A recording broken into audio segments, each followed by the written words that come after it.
2024 లేదా 25లో డిగ్రీ లేదా బీటెక్ చదివారా? సాఫ్ట్‌వేర్ జాబ్ కోసం ఎదురు చూస్తున్నారా? అయితే కోడ్ జ్ఞాన్ 100 డేస్ కోర్సులో చేరండి. జాబ్ సాధించండి.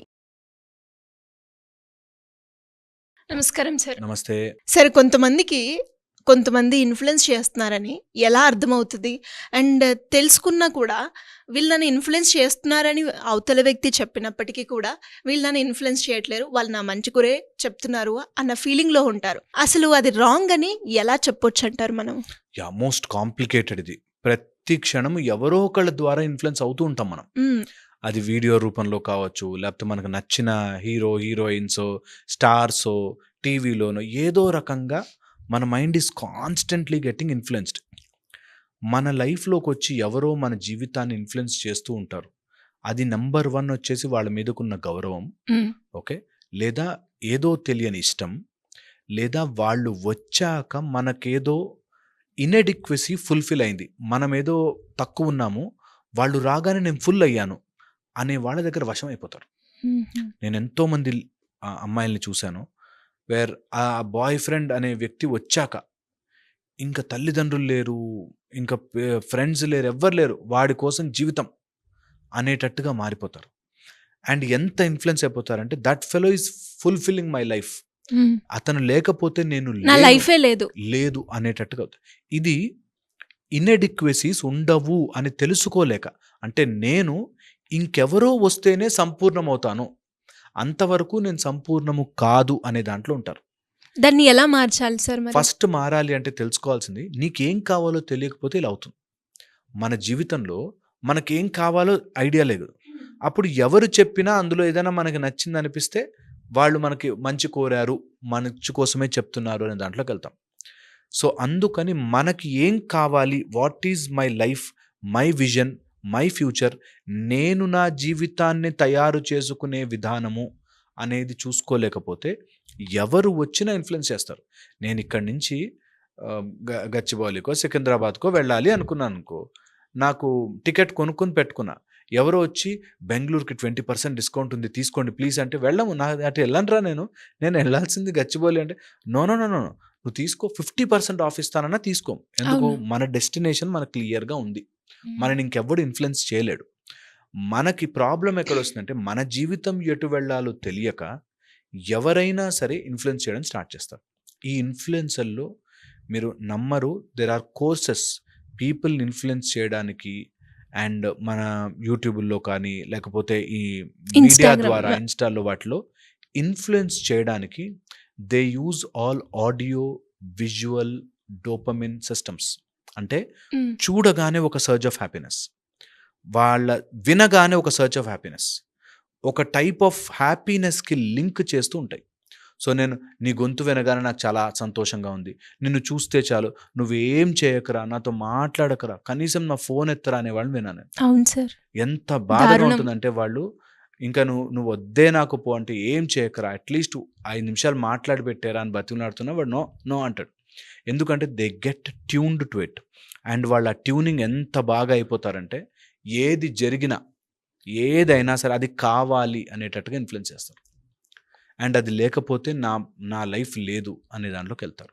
సో ఒకవేళ అట్లా ఉంటే ఫస్ట్ థింగ్ నేను ఎట్టుపోతున్నాను నా లైఫ్ అనేది ఆలోచించుకోవాలి. ఓకే. అండ్ ప్రతి లైఫ్లోనూ ఈ 4-5 ఫ్యాక్టర్స్ ఎప్పుడు అర్థం చేసుకోవాలి. ఫైనాన్షియల్లీ నేను నా లైఫ్కి నా ఫైనాన్సెస్ నేను పెట్టుకున్నానా, ఎమోషనల్లీ నా ఎమోషన్స్ పక్కనోడి మీద డిపెండెంట్ లేవా, అండ్ ఎప్పుడు కూడా రిలేషన్షిప్స్లో కానీ వాటిలో కానీ నేను అసంపూర్ణము, ఇంకెవడో వచ్చి నన్ను సంపూర్ణం చెయ్యాలి, ఇంకెవరో ఆమె వచ్చి నన్ను సంపూర్ణం చెయ్యాలి అనేది లేదు. నేను సంపూర్ణంగా ఉన్నాను, ఐఎమ్ ఫుల్, చాలు, ఏదున్నా సరే ఐఎమ్ ఫుల్ అనే దాంతో స్టార్ట్ చేయాలి. Okay. And spiritually have a complete system. నీకంటూ ఒక పద్ధతి, నీకంటూ ఒక కనెక్షన్ విత్ దట్. లోపల ఉండే ఆ స్పృహ, అంతర్యామి అనే లోపల ఉండే ఆ స్పృహని నువ్వు ఎప్పటికప్పుడు టచ్ చేసుకుని చూసుకోవాలి. లోపలికి వెళ్ళి I have to go deep inside and learn that I'm full. Okay. అదొకటి. అండ్ దాంతోపాటు ఎన్నిసార్లు చెప్తాను, నేను ఎంతమందికి చెప్తాను, ఎప్పుడైనా సరే నీ ఆనందాన్ని బయటపెట్టకు. నీ ఆనందము షుడ్ బి ఇన్సైడ్, నీ లోపల నుంచి వస్తే నిన్ను ఎవ్వడు ఇన్ఫ్లుయెన్స్ చేయాలన్నా there will be lot of gate. ఈజీగా ఇన్ఫ్లుయెన్స్ కాము. చాలా మంచి బ్యారికేడ్ ఉంటుంది. అండ్ ఇది అలాగే సార్ ఇంకొంతమంది గురించి మాట్లాడుకుంటే మీరు అన్నారు ఇన్ఫ్లుయెన్స్ చాలా మంది చేస్తారు అని. బట్ కొందరికి మాత్రం కొంతమంది చెప్పినప్పుడే బాగా అర్థమవుతూ ఉంటుంది. అంటే వాళ్ళ మాటనే ఎక్కువగా రిసీవ్ చేసుకుంటూ ఉంటారు. వాళ్ళు రాంగ్ చెప్పినా అదే కరెక్ట్ అని ఫాలో అవుతూ ఉంటారు. మరి అలాంటి సందర్భాల్లో అంటే ఇప్పుడు చాలామంది చెప్తారు పట్టించుకోరు. కానీ ఈ పాయింట్ చెప్పినప్పుడే వాళ్ళు వినడం కానీ ముందుకెళ్ళడం కానీ చేస్తూ ఉంటారు. ఇది చాలా చాలా ఫండమెంటల్లీ లోపల నుంచి గుర్తుపెట్టుకోవాలి. People listen to what already they know. తెలిసినదే వింటారు. నేను చెప్పనా పాయింట్? లోపల నీకు అది ఉంటేనే ఆ రిసెప్టార్ అది వెళ్ళి తగులుతుంది. అంటే నేను పెద్ద గంట సేపు స్పీచ్ ఇచ్చాననుకో, అందులో ఇది మాత్రం కరెక్ట్ సార్ అంటాడు. ఇది ఎప్పుడైనా ఇది మాత్రం కరెక్ట్ అంటాడు. అంటే అప్పటిదాకా హీ వాజ్ జస్ట్ లిసనింగ్. ఇది మాత్రం కనెక్ట్ అయింది. అంటే మిగతాదంతా తప్పని కాదు. People will listen only to what they know already. వాడికి తెలియని విషయం ఏదైనా చెప్పామనుకో, దే జస్ట్ వెయిట్ ఇంకెక్కడి నుంచి అయినా మనకి కన్ఫర్మేషన్ వస్తుందని.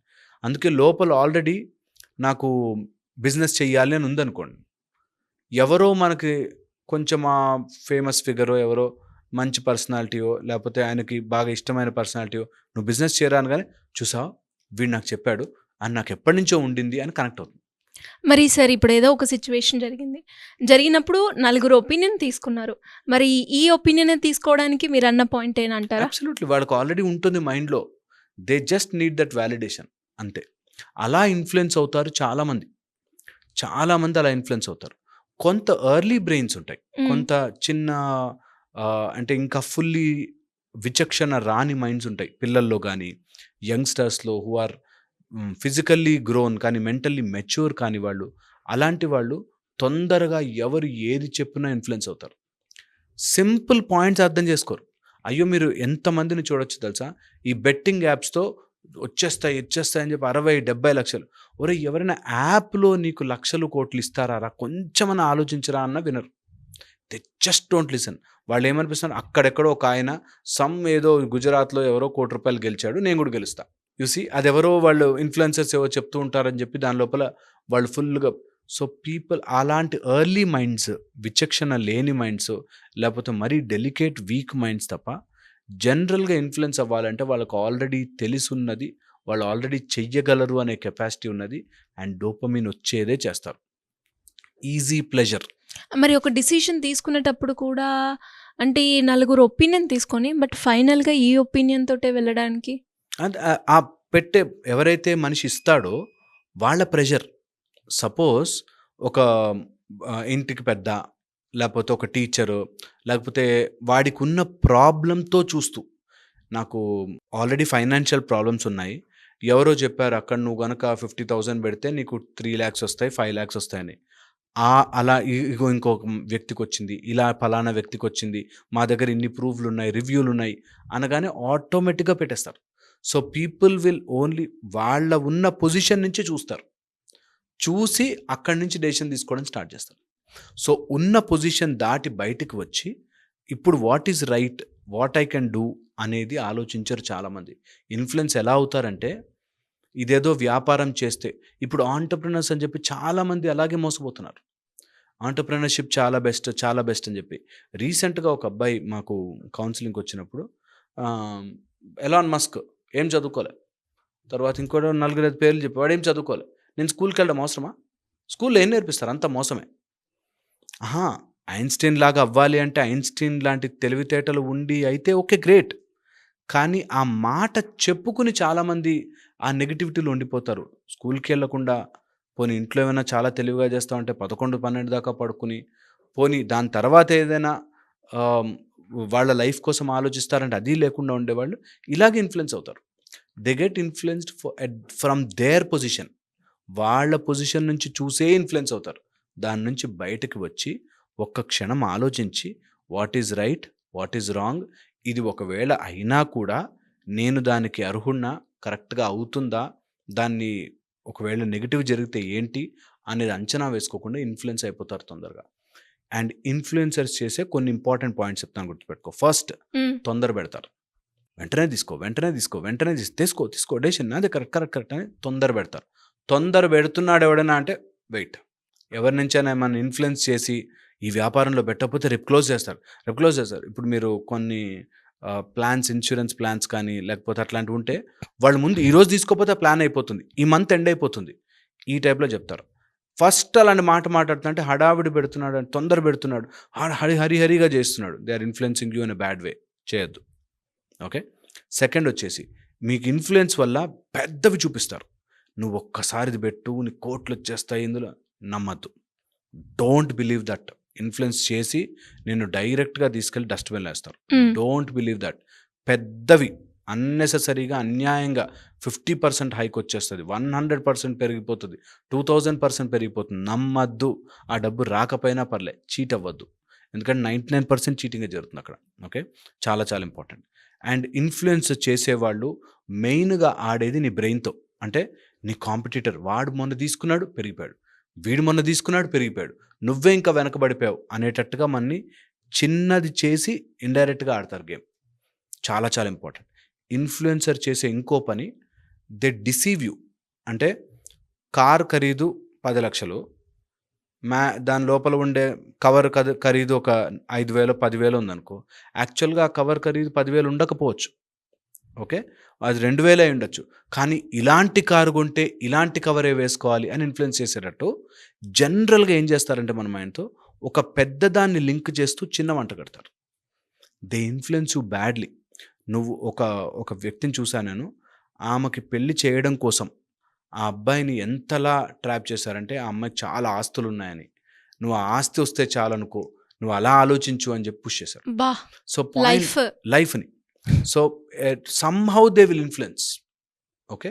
And they will take your sentiment as their sentiment. నేను ఎంతమందిని చూశానో గుడికి తీసుకెళ్ళి చేశారని, లేకపోతే గుడిలోనే ప్రమాణం చేయించారని, ఈ టైప్లో ఉంటారు. ఎలా బయట పెట్టాలి సార్ ఇలాంటి వాళ్ళని? అంటే బయట- ఇప్పుడు influence you should be influencer conscious. See ఇప్పుడు కాదు సార్, ఇప్పుడు నా ఫ్రెండే వేరే ఆమెతోటి ఇన్ఫ్లుయెన్స్ అయింది. తనని నేను ఎలా మూవ్ అని చెప్పాలి? ఇప్పుడు నేను చెప్తే తను డైరెక్ట్గా చెప్తే వినదు, నేనే నెగిటివ్ అయిపోతాను. ఎలా చెప్పాలి, ఎలా కమ్యూనికేట్ చేయాలి? ఇందులో కొన్ని ఫస్ట్ ఇంపార్టెంట్ పాయింట్, వినాశకాలే విపరీత బుద్ధి. వాడు నాశనం అయ్యే టైంలో ఖచ్చితంగా విపరీతమైన బుద్ధి వస్తుంది. చాలామంది ఉన్నారు అలా. ఈజీ డబ్బు వచ్చేస్తుందని యాపుల్లో పెట్టి దాంట్లో పెట్టి బిజినెస్లో పెట్టి మోసపోయిన వాళ్ళు చాలామంది ఉన్నారు. నేను ఇది ఓపెన్గా చెప్తున్నాను, చాలామంది ఉన్నారు. ఈజీ దానికోసం అని చెప్పి డ్రగ్స్లోను మిగతా చైల్డ్ ట్రాఫికింగ్ అలాంటి వాళ్ళు దిగిపోయిన వాళ్ళు ఉన్నారు. అండ్ ఇంట్లో బాయ్ ఫ్రెండ్ గర్ల్ ఫ్రెండ్ విషయాల్లోకి వచ్చి ఇన్ఫ్లుయెన్స్ అయ్యే వాళ్ళు కూడా సింపుల్ విషయము స్ట్రైట్ ఫార్వర్డ్గా ఆలోచించలేని స్పృహలో ఉంటారు.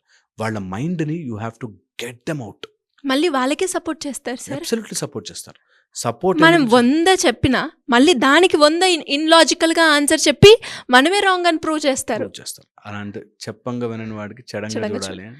చెడ్డంక కూడా మారకపోతే అంతే కదా.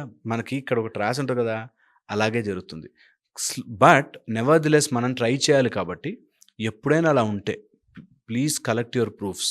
నేను ఎప్పుడూ చెప్తుంటాను, ఎవరైనా ఇట్లాంటి డబ్బులు కానీ లేకపోతే వైఫ్ అండ్ హస్బెండ్ మధ్యలో గొడవలు వస్తే కలెక్ట్ యువర్ ప్రూఫ్స్ అమ్మా అని చెప్తాను. నేను మంచితనం కోసం వదిలేసినా సార్ వాడు ఏం అట్లా వద్దొద్దు, కలెక్ట్ యువర్ ప్రూఫ్స్ అంట. ఎందుకంటే అటు తిప్పి నువ్వు చెడ్డవాడివి, నీ మంచితనంతో చెప్పినా మనని చెడ్డవాళ్ళని చేస్తారు కానీ వాళ్ళని ఎప్పుడు తప్పుగా అనుకోరు. So they get influenced. మైండ్లో అలా ఒక ప్యాటర్న్గా ఒక దాంట్లోకి వెళ్ళిపోతారు. అండ్ అది వదలడానికి చాలా టైం పడుతుంది. నేను అలాంటి వాళ్ళని ఎంతమందిని చూశానో. చంద్రుడు కేతువు పట్టుకుని ఉండేవాళ్ళు, తర్వాత శుక్రుడు నీచంగా ఉండేవాళ్ళు, అలా ఉంటారు. కొన్ని పాయింట్స్ కొన్ని టైంలో అట్లా ఇరుక్కుంటుంది, కర్మ అలా ఇరికిస్తుంది. వాళ్ళకి ఎంతమంది చెప్పినా వినరు. No use. అసలు రావణాసురుడికి ఎన్నోసార్లు ఎంతోమంది చెప్పారు, వదిలేరా సీతాదేవిని, నాశనం అయిపోతారు వదిలేరా అని. వదలలే, సీతమ్మ తల్లిని నాశనం అయిపోయాడు వాడు, అంతే. అందుకని point is you should always have that. ఎవరైనా చెప్తుంటే ఎక్కడి నుంచి అయినా నాకు ఇన్ఫర్మేషన్ వస్తుంది, నేను ఆలోచించడానికి ఇంకొక మార్గం ఉంటుంది, ఒక ప్యాటర్న్డ్ థింకింగ్లో ఎప్పుడు వెళ్ళకూడదు. వాట్ దిస్ అనేది ఆలోచించాలి. అసలు చాలామందికి తెలియదు. మూవీ ఇండస్ట్రీకి వచ్చేస్తారు, మా పొలాలు అమ్మేసుకుని ఫిల్మ్ ఇండస్ట్రీకి వచ్చేస్తారు. వైట్ అండ్ వైట్ వేసేసి ఇంకా ప్రొడ్యూసర్ అయిపోయానని ఫీల్ అయిపోయి మంచి మనవాడే అని డబ్బులన్నీ పెట్టాక ఆ సినిమా బయటకు కూడా రాదు. ఎంతమంది ఉన్నారు అలాగా. ఓకే. అండ్ ఆ షూటింగ్ అవుతున్న 3-4 months నేను ఆల్మోస్ట్ ఒక టైప్ ఆఫ్ హాలీవుడ్ని రూల్ చేయడానికి వచ్చాను అన్నట్టుగానే ఫీల్ అవుతుంటారు. సో తెలియదు వాళ్ళకి. చెప్తుంటే అరే ఫెయిల్ అవ్వచ్చు కదా ఒక మూవీ అన్నాక, దానిలో ఫ్లాప్ కూడా అవ్వచ్చు కదా, అంత గొప్పగా హిట్ కాకపోవచ్చు కదా అనే ఒక చిన్న డిఫరెన్సియేషన్ తీసుకురాలేరు. సో అక్కడొస్తుంది ప్రాబ్లమ్. మైండ్ చేసే మాయలోకి పడకండి. కేర్‌ఫుల్ ఉండండి. ప్రయత్నము చేయండి. Be sensible. ఎవరు ఇన్‌ఫ్లుయెన్స్ చేస్తున్నారో వాళ్ళని చాలా జాగ్రత్తగా పెట్టుకోండి. ఎస్పెషల్లీ డబ్బులో, రిలేషన్‌షిప్‌లో అండ్ ప్రేమ అనే దాంట్లో please be very careful. Thank you sir. Thank you so much. Suman టీవీలో మీ పర్సనల్ అండ్ బిజినెస్ ప్రమోషన్స్ కోసం కింది నెంబర్కి కాంటాక్ట్ చేయండి.